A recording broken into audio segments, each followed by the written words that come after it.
Hello, Clemson fans, and welcome to another edition of the Clemson Sports Show. I'm joined by Joseph Hastings, my co-worker, who is going to discuss Clemson's big recruiting class. I guess it's actually a pretty small recruiting class, but the big day yesterday was signing day. So let's just start off. What are kind of your overall takeaways on the class?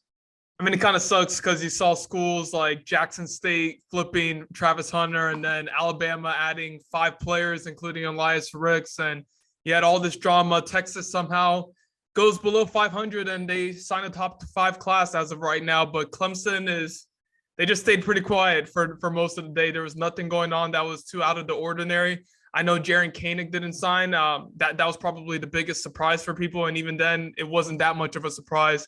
If you had been following his recruitment and what we had said the night before, which was that he was still talking over his family, still hadn't come to a decision. So we weren't really expecting him to make it overnight. Dabo said that, afterward that he's only expecting to sign these 12 guys in this class, the 12 that he signed on Wednesday, and he's not expecting to sign anymore. So does that mean Kanak's going to Oklahoma? Does that mean Kanak is going to be pushing things off to February?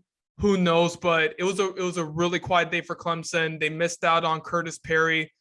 Not too surprisingly, I mean, he took an official visit this past weekend, but it was a one-day official. Jihad Campbell didn't return to the class. Keon Sapp didn't return to the class. So nothing really too surprising, Matt. Nothing really to go off of for the most part. Yeah, and I'll clarify. You said they're only going to sign 12. Let's just clarify that's for the early signing period. They will add to the class for sure in the late signing period and maybe even a transfer to before then. So we'll see. But yeah, for the early signing period, Dabo said they're only expected to sign 12. And look, I mean, I know you said it was a pretty uneventful day. I think that's the way Clemson likes it, though. I mean, they obviously, had a couple guys decommit, and they weren't thrilled with that. But every year going into signing day, Clemson pretty much knows who's signing. They know when they're signing. They want those guys locked in early. I think yesterday by around 9 or 10 a.m., everyone was signed. It was done for the day. So that's kind of how Clemson likes it. It's a pretty no drama zone around Clemson. They have the rules in place that they believe in as far as, don't take a visit if you're committed. They want you to sign early. They have some things that they kind of feel strongly about in recruiting. So it was a quiet day for sure, but it was about what I expected, honestly. Okay, so I know that that's what they like, and that's what they prefer. But I think they would have also liked if Curtis Perry decided to choose them over Alabama or Auburn, or if Jihad somehow decided to return to this class. That would have given Clemson so much more momentum on the recruiting trail than what they have now. Because right now, it's just kind of at a stopping point. There's just nothing really to go off of. Are you going to get Trevor Etienne? I don't know. Florida feels really confident about him. Who are you going to get come that late signing period? This could honestly be the 12 kids that they end up with in this class when it's all said and done, not counting any potential transfer portal additions, because where are they going to go from here? They haven't offered any 2022 prospects thus far, this late in their recruitments. And even if they do, will they be able to land them? So we'll see what ends up happening. I honestly don't know where Clemson decides to go from here because of how small the class is, how late in the process it is. But they need to reassure the defensive line. They don't have any D linemen committed. You only have one linebacker in the class as of right now. Jaren Kanak is still committed, but he hasn't signed. So yeah, there's definitely some reason to be concerned, but at least there weren't any other departures on early signing period. You didn't lose Cade Klubnik somehow, some way. You didn't lose Toriano Pride. You kept your top guys in that were committed. So we'll see where they go from here. And first of all, I'd be stunned if they only end up signing 12. Like, I feel very confidently that they're going to add to this class. Dabo said they're still looking for a cornerback, a safety, which, they lost those from decommitments, obviously, within the past week. A linebacker, which we'll see if they add one or not. That's kind of to be determined. And then a running back, which is probably the biggest need right now with only 3 scholarship guys. So I think they'll add to the class for sure. Yeah, so I agree with you. I think it is likely that they add at least one more than what they've got here, because even though they signed 12, scholarship commits, 2 of those were special teams players, Jackson Smith and Robert Gunn, punter and kicker, from Alabama and Florida. So we'll see what they end up doing in terms of how they address those positions. I know they want to get a running back. Trevor Etienne's their top target. As I mentioned, it feels like Florida's kind of trending for them. Where do they go with those other positions that you mentioned? Because Clemson is really strict with their recruiting process. They know what they want to do. They want to get the guys who are the right fit for them. What if there just aren't those right fits right now? What if there isn't enough time to build those relationships? That still kind of remains to be seen. They're in a really tough spot. If anything, they're going to have to reach for some players, and you're not going to get the momentum on the trail that the fan base is looking for. But at the same time, I don't think Dabo really cares about that. I think Dabo is focused on what's best for him and his program, and is not going to be worried about the outside noise. So, yeah, it is likely that this class doesn't stay at 12, but I can't really rule it out with how things have been going for the program lately. Yeah, we'll see. I mean, I think Dabo. So you say they would have to reach on some guys. They have to. And I see what you're saying, but at the same time, I don't know that they would view it as a reach. I mean, I feel like they would get guys that they feel like they can come in and develop, who maybe it's going to take a little bit longer. I don't think there are any huge needs going into next season that aren't already on the roster. I think it's more so looking for depth with guys. And so I think that they would go find guys that they feel like they can develop and be really good players. And that's something Clemson's done a really good job of throughout Dabo's time here. Whether it be a guy like Hunter Renfrow, Adam Humphries at receiver, who were kind of underrated, undervalued guys who not many people thought were going to turn out and be much. Nolan Turner at safety, ended up being an all ACC type of player. He didn't have hardly any offers. Isaiah Simmons was an under-recruited guy. I did a story on him a couple of years ago where he couldn't even get an offer from Arkansas, and didn't have many offers at all, and then he leaves and is a top 10 pick. So I think Clemson trusts its ability to develop guys, and I think that they feel like they can go find someone, or probably multiple guys who maybe aren't ready to be stars right away and contribute right away, but they feel like they trust their staff to develop them into guys who can be helpful down the road.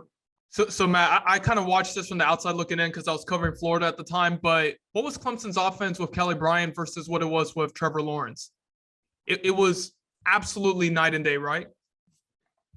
Well, so people say that, but Kelly Bryant also, I mean, Clemson entered the playoff that year with the number one overall seed in the playoff. They won the ACC. They won the ACC pretty easily, and I believe Kelly Bryant was the ACC MVP in the championship game, had a really nice game. So, yeah, was it different? Sure, but it was a much better offense than it was this past year. Oh, yeah, absolutely. I agree with that. But what I'm trying to say is that there's a reason why there was a switch made from Kelly Bryant to Trevor Lawrence, and why Trevor Lawrence was the number one overall draft pick in this past draft. 5 stars win championships. 5 stars win championships. Highly recruited, high 4 stars win championships. And you lost Keon Sabb, you lost Jihad Campbell, and you lost Dalen Everett.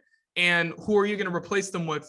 I feel more confident in Dabo Swinney and his staff's chances of developing a Jihad Campbell and Dalen Everett than they are if they start reaching for a player to fill those needs, a player or two to fill those needs that they have, which is what they're going to have to end up doing over these next few weeks. Look, most of the top. But to push back, I mean, I just gave you examples of guys that were underrated guys coming in that they developed. There are other ones. I mean, Will Taylor. He was a guy that wasn't on anyone's radar. He came in last year and it's playing in the opener against Georgia as a true freshman, starting punt returner, getting some snaps at receiver too. I mean, they've. So Matt, would you rather have a 5-star prospect who is highly regarded and sought after by programs across the country, or a local 3-star prospect who you're hoping will develop and that just some of those programs overlooked? You're taking which would I rather have? Of course, you would take the 5-star, but that doesn't mean. But you still have to have some of those, like on all the championship game teams that Clemson's had, they've had some of those guys that have played big roles. I mean, Hunter Renfrow lit up Alabama in the national title game. He was a guy that was a walk-on. Now, is that going to happen every year? Are you going to always have those? No, but Clemson, throughout its time under Dabo, has had a nice mixture of the 4- and 5-star guys who are studs, and they still have those on this team.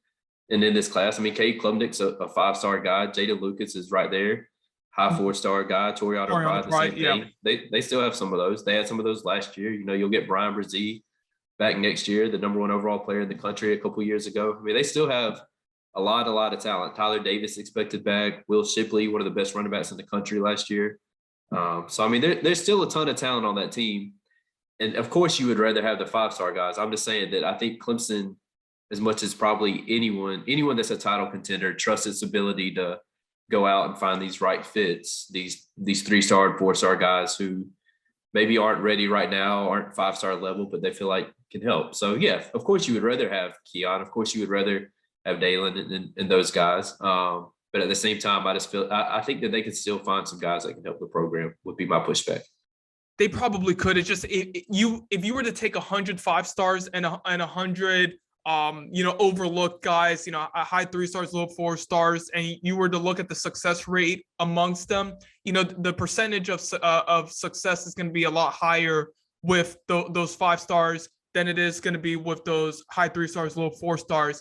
And in order for Clemson to continue being what they previously were, because Clemson is not the same Clemson that they were 2 years ago, they're going to have to recruit at a very, very high level. And right now, they did not meet that expectation in this class. I know they got some good guys in this, in there, and the consensus rankings say they're like hovering around the top 10. But you only signed 12. 2 of them were special teams players.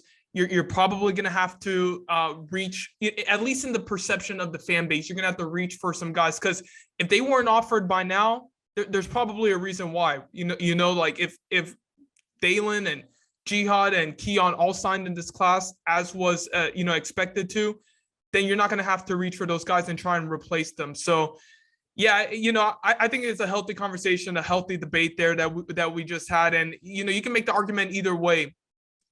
Just in my opinion, Clemson, the recruiting, the trajectory of the recruiting is unknown right now for the first time in a while, just because we have to see what those new staff members do. We have to see how they bounce back from this season. So I'm a little bit more, I'm not in the glass half empty camp, but I'm a little bit more pessimistic about Clemson's recruiting going forward, at least for the time being. Yeah, and I get that. And my final point, and then we can move on. I mean, Clemson, it won 2 national titles, it won 6 straight ACC titles, did all this stuff, and it never had a number 1 recruiting class. They beat Alabama 44-16 with classes that were ranked right around the 8 to 15 range. So,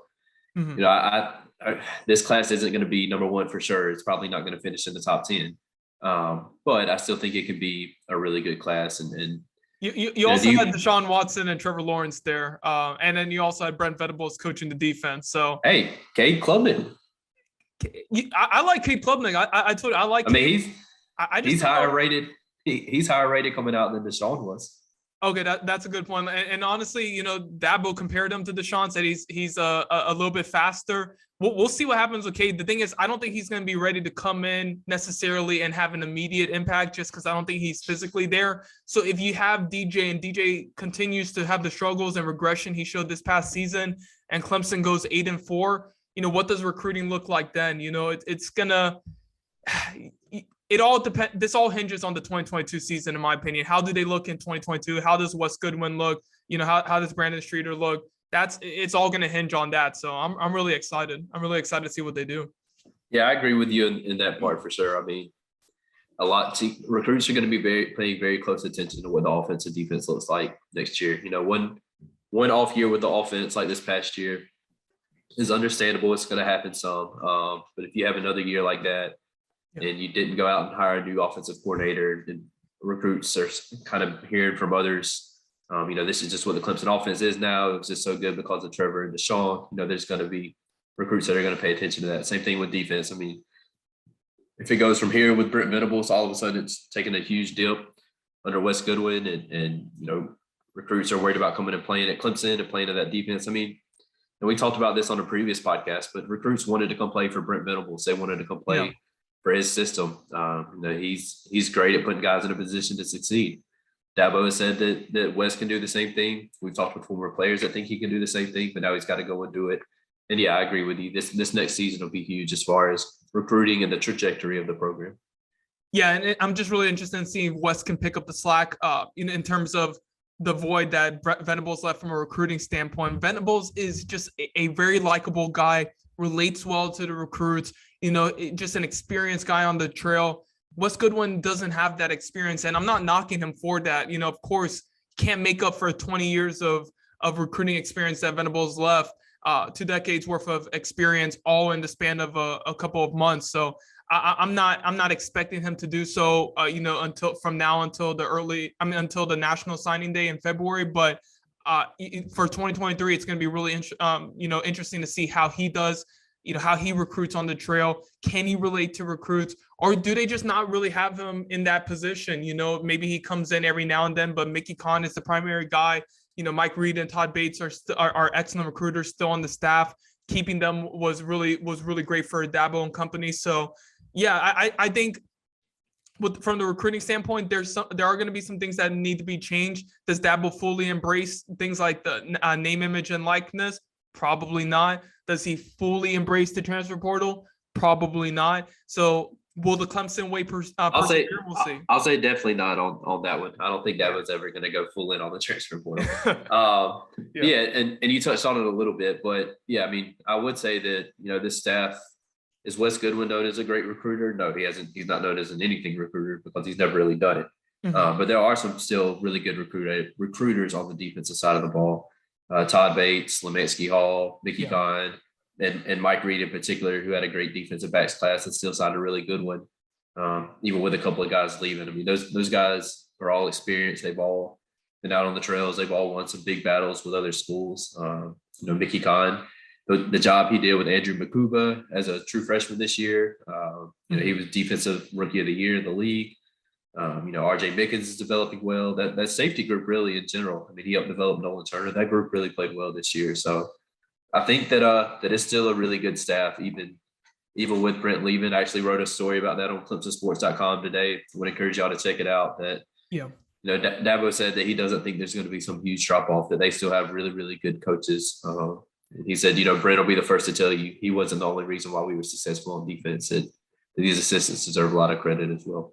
So Matt, you're a little bit older than me. You got to follow this guy, actually like see him in person, on TV or whatever. I didn't get an opportunity to do so, but Barry Bonds was a good player before he suddenly got massive, inexplicably. But, he ended up doing something that a lot of other players were doing in the league to catch up and stay on par with them. And I'm not necessarily comparing using steroids or PEDs to using name, image, and likeness to your advantage, and also the transfer portal. But the analogy is to show that you can get left behind in this league if you don't take advantage of the resources that you have at your disposal that other schools are taking advantage of. Alabama's using the portal. They just got Elias Ricks. Texas A&M are using NIL to their advantage. Is Dabo going to use that, or is he going to stick with the Clemson way and potentially risk getting left behind? So right now they're in the Barry Bonds, still a good player without the PEDs, but could get even better, could take it to another level if they start using those resources. And I've heard some people describe it as like you're kind of trying to compete with one hand tied behind your back. When other programs are doing that, I think it's still. I mean, first of all, if I was a coach, I would be using the portal for sure, and I would be encouraging NIL and that kind of stuff. And Dabo's not against like name, image, and likeness stuff. They're building I shouldn't say huge, but they're building a part in their facility to help players with name, image, and likeness and try to help them get deals and try to do all that kind of stuff. So they're not just oblivious and just not doing any of it. I do want to clarify that I don't mean necessarily not that they're not using NIL. It's that they're not making that one of the focal points in the recruiting pitches to recruits. Sure. And I think it's too early to kind of tell, like with the portal stuff in particular, hey, is this right or is this wrong? I mean, Ryan Day, I think Dabo is a very smart coach. He's obviously been very successful. He's won a couple of national titles. Ryan Day, I think, is a very smart coach. He's had a lot of success early on in his head coaching career. They both said very similar things about the portal. Ryan Day said yesterday that he's going to be very careful and he wants to be patient, and he's still not sure kind of exactly how he wants to use the portal, which is basically what Dabo said. And so, I think the way I would look at it is like Clemson, Ohio State, those programs, they worry about how it's going to affect their culture if they go and bring in some portal guys. And so, obviously Nick Saban and then Georgia and all these other programs are bringing in portal guys. So far, obviously Ohio State and Clemson didn't make the playoff. So far in this short time, it hasn't worked out great for Clemson and Ohio State. But that doesn't mean that it can't work out for them in the end. That doesn't mean that in the long term, they're going to end up being wrong. So I'm interested to see. I'll pull up Ryan Day's Day's quote word for word. We're going to think long and hard and be deliberate about bringing in guys from the transfer portal, which is kind of what Dabo said. So I think, and he said, I think it's dangerous to live in the portal world. I don't think it's sustainable. So look, I mean, can it help you for a year? Can it be a quick fix for some programs? Sure. But I do think that Dabo and Ryan Day are both really smart coaches who have had a lot of success. And, when they question if they want to bring that into their program, I think it's worth at least stopping and pausing and saying, hey, maybe they'll end up being right. They haven't been right yet, but maybe proven right yet, but maybe down the road, their culture sticks together better than some places and they end up being right. Yeah, in the early stages, programs like Michigan State, with Mel Tucker there, they were projected to win, 4 or 5 games, ended up winning 10, just had a lot of success. And a big part of that, they went into the transfer portal, a big addition being Kenneth Walker. Even a program like Alabama adding, a strength to their strength, adding Jameson Williams to the fold, and he's a key contributor. So, look, you can get left behind very quickly in these things, NIL, transfer portal, rapidly changing, and if you're a staunch opponent of it, you could be left on the outside looking in. But Dabo seems to be banking on our culture. Everything that we've built to this point is going to persevere. The foundation that we have is still going to remain there. Could that have worked 5 years ago? Absolutely.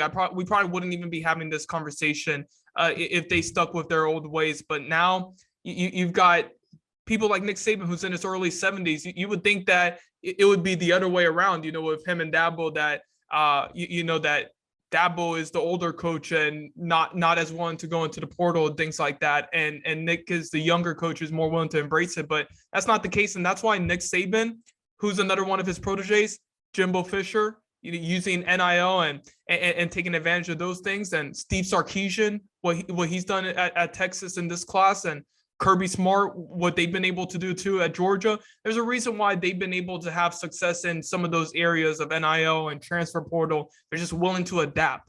Does Dabo adapt? I don't know. I really don't know. I don't know if he will either, but like I said, I also don't know that he needs to just make wholesale changes to his philosophy that's worked for a long time. I mean, they still have, like we talked about earlier, they still have a lot of talent on this team. Yeah. I think they're still going to bring in guys that they feel like are culture fits. And, I think most of the time they feel like those culture fits aren't great for their program. When you have guys, you look at some of the guys, most of the guys that are in the portal, all the guys that left at Clemson transferred because they weren't getting playing time. They wanted another opportunity somewhere else. So that's a good point. It's not like the portal's filled with just hundreds of 5-star guys who, were starters and stars for their team. I think if Clemson has someone leave and they need someone to fill that spot in a high-profile role, they'll do it. But I go back and forth. I have different thoughts. Like I definitely think there are times when you should go to the portal. I've written stories about that. I think that there are times when you should do it for sure. And I think the portal would have helped Clemson this past year. At the same time, I also get, I think as big a reason for Clemson's success as anything under Dabo has been the culture and the program that he's built and the buy-in that he has from his players and the system that he has, where he's loyal to guys. And when he tells a guy, hey, if you sign here, this is what our depth chart looks like right now. If you sign here, you can move up. You can have the opportunity in 2 years. Our starting linebacker, our starting receiver, whatever it may is going to be gone, and it'll be your time. And so he's selling the recruits on that. And he doesn't want to just tell them one thing and in essence lie to them and then bring in a guy from the portal who, let's take a guy like Levante Bentley, for example, who's kind of patiently waited for his time at linebacker. You have James Skowski leaving and Baylon Spector leaving. And so that would be a good time for Levante Bentley, who's been patient. He's waited. He was ACC linebacker of the week one week this year. This is his time now to really come in and step in and have an opportunity. And he's known that he was going to get his chance. Well, if you go to the portal and bring in a linebacker who's going to start right away, Dabo feels like he's not being loyal and fair to that linebacker. So I do get kind of both sides of it, and I get what he's doing and why he does it. Like I said, I think there are instances where he should do it. We'll see. I think he will some, but it's just not going to be a huge part of their program. So you read that quote by Ryan Day. Let's go to the quote that Dabo had, the one that set the internet on fire, because it wasn't Day's quote that took people over the top. It was what Swinney had to say. He said, "It's chaos right now, tampering galore. adults manipulating young men. Education is like the last thing right now. Honestly, very poetic by Dabo Swinney. Just excellent execution with the words there. Someone who studies English vocabulary really appreciated that one. So, what did you make about all those phrases that he used? Tampering galore and adults manipulating young men. What did you think about that, Ryan? I mean, I called you Ryan Day, man. It's okay. We're not gonna edit that out too, because you look exactly like Ryan, man. Not the first time that's happened. Yeah. I mean, look, I thought that was maybe a little overboard. He definitely laid it on pretty thick there. But at the same time, I think that there are other people that kind of feel the same way and they just don't want to come out and say it. I think Ryan Day kind of hinted that he feels the same way in some ways, doesn't really want to come out and say it. So, I mean, is that probably what I would have said? Kind of how I would have described it? No. And the other thing is that tweet blew up and went viral and everyone was talking about it. It was national news and all this kind of stuff. But he also was talking to a group of, Clemson boosters for the Clemson Signing Day show. I mean, he wasn't like on ESPN, pounding his fist and, oh, this is crazy. I mean, he was talking to the Clemson fan base. And so anyway, I got what he was saying. Like I said, I thought it was probably a bit much, probably a little overboard and not what I would have said. But I do think there are other coaches that feel the same way that he does right now. Yeah, Dave Chappelle once said, Twitter is not a real place. So Dabo does not have an active presence on Twitter. He probably didn't even know anything that happened in terms of the avalanche of criticism that was levied his way. He remains off of Twitter, and probably for the best part, because he said some things in the past. He's voiced his opinion on things, and he's taken very strong stands, and hasn't backed down from them. And Twitter's gonna take things out of context too, because like you said, you're gonna get one quote. You can't fit that entire press conference into one tweet. So you get that one quote, and everyone takes off with it. Personally, in my opinion, if I'm a 16 or 17-year-old and you're looking at that, you could kind of get that, that Simpsons meme of the old man yelling at the cloud. You may feel that way just a little bit, like Dabo is kind of a little bit behind the times. But at the same time, if you understand his process and you understand what he values, that's coming from a good place. That's not coming from, man, I'm super disappointed that I'm missing out on recruits. He's actually, genuinely concerned about these young men and their future. So, yeah, I had no problem with that quote whatsoever. It felt very in line with what Dabo said. And I guess the only people who got upset with it were people who don't know or follow Clemson as closely as we do.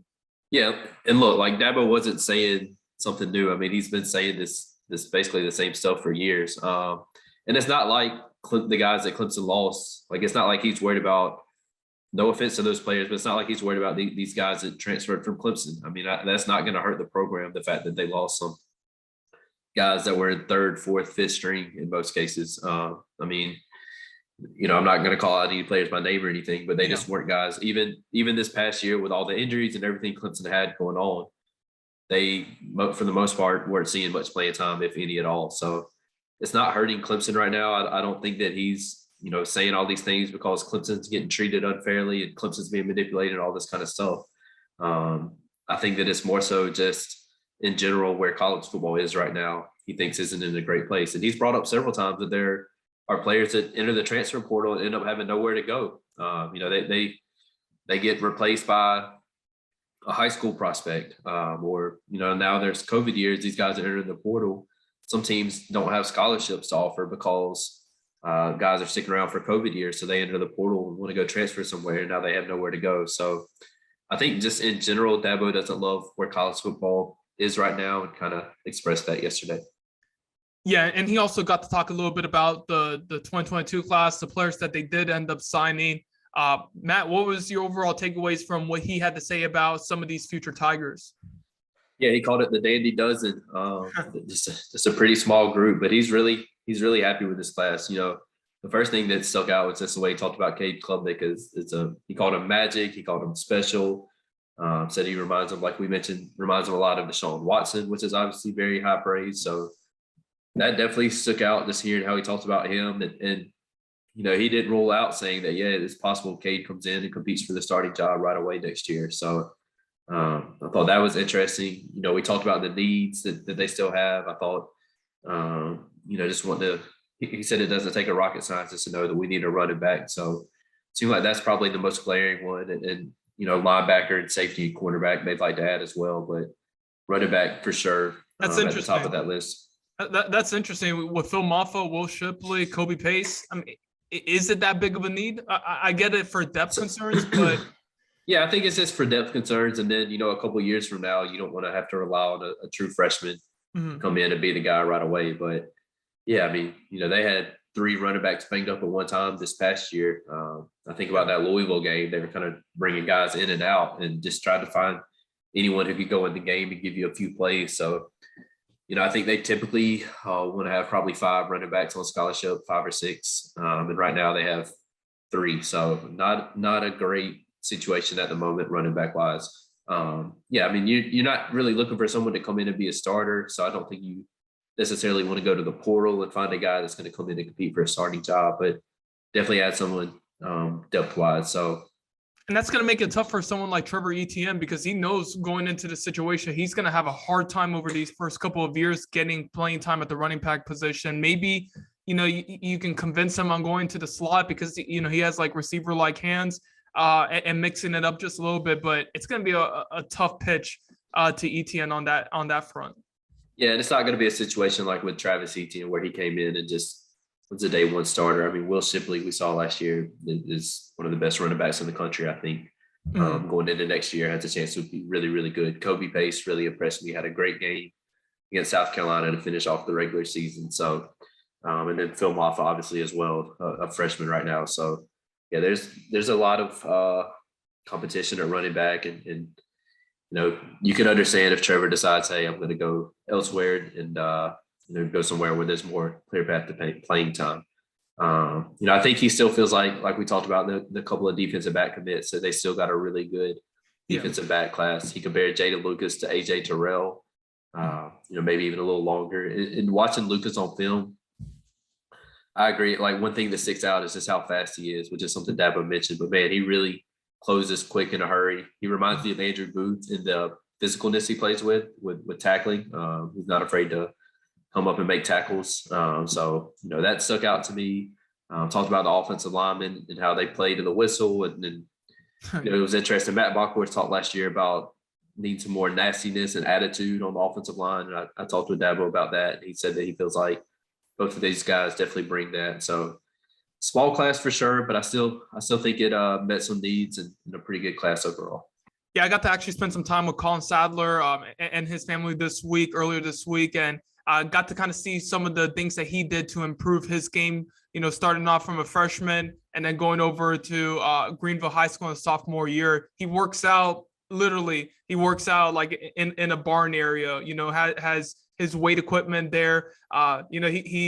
His family admitted it to me. They're very redneck in that sense. I found that awesome. He's just a road grader. He's very, very tough dude. Gonna play to the whistle, like you mentioned. Also very excited about Blake Miller. He's about 6'6", 300 or so pounds. So you're getting some two really big offensive linemen. They refer to themselves as the Twin Towers. Very exciting there. I don't know necessarily what their potential is for next season getting on the field, just because the offensive line does look good in terms of depth and players that they have returning, but I wouldn't rule it out as well. And then you talked about Cade Klubnik, man. He's just not physically there. He's still got to put on some weight. I keep on reiterating that point, but man, he has pretty much everything else that you want from a QB. Strong leadership skills, first and foremost. I'll actually share this one story that Colin was talking to me about, that Cade on his official visit went to each recruit and then their families and talked to them like he had known them for a long time. Just, he's a very outgoing type of kid, and he's going to be a leader in that locker room, and also has, very strong fundamentals with his footwork, touch, accuracy, all of that. And also another player that I'm really excited about is Toriano Pride. He's going to come in and potentially have an opportunity to play early along with Lucas, as Booth is heading to the draft, and Dalen Everett decommitted. So I can't wait to see what Toriano does. Very, very athletic. His longtime trainer, Jerry Stanfield, told me that there's 40 to 50% room for improvement in his game. And he's already a 5-star prospect on our network. So, yeah, here's the thing. I talked negatively about this class early on in the podcast, but the players that they do have are good players, good to great players. And they really do fit that Clemson culture a lot. So I'm not necessarily down on the players that they sign. I'm down on just the lack of, size, how expansive this class is. It really isn't that big of a class with 12 scholarship commits, but, we'll see what they do over these next few weeks, like we mentioned. Yeah, and I'll add one more thing about Toriano. Dabo said he's going to come in day one, be one of the best leaders on the team. Really praise him as a leader as well, as a guy that people are going to look up to. Kind of described him, I kind of sounded like the way he described Will Shipley last year. It's a guy that teammates are going to respect, going to look up to. He's going to come in and lead right away. So wanted to mention that. I thought that was interesting. I'll also mention Josh Sapp as well. Josh Sapp, I'm writing a superlatives piece that we're going to post on ClemsonSports.com here this afternoon. I put Josh as the sleeper of this class. I think, honestly, he can have a Will Taylor type impact where you see him on the field every single game starting off, just because of how versatile that he is. He can go and play running back. He can go in the slot and work the middle of the field really well. And also, I think this is the big thing. He blocks really well. And that's something that where you combine an ability to play multiple positions with blocking, it's hard to keep someone like that off the field. I'm keeping my eye out for Josh Sapp. Yeah, I'm excited to see him too. Obviously a legacy product and a guy that's super excited to be at Clemson, and Clemson's really excited to have him as well. So that's a good sleeper pick for sure.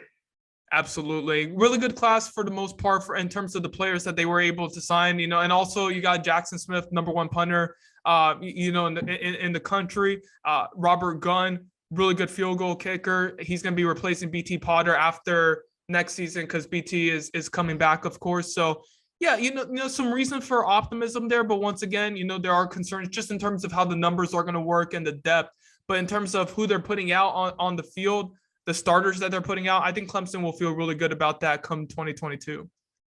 Yeah, I agree with you. And like we said, a lot still to get done with this class, whether it be the portal or, obviously adding some guys for the late signing day as well. So keep it locked to ClemsonSports.com. We'll keep you guys updated on everything you need to know. Come join us at the Tigers Den, the message board. Come chat, ask some questions, hang out, and we'll have a lot more coverage here over the next couple of weeks. Obviously, bowl game coming up. Coordinators are talking this weekend. We'll get open practice this week. So keep it locked to ClemsonSports.com. Come give us a 7-day free trial. Encourage y'all to sign up for that and check it out. We think you'll enjoy it and want to stick around.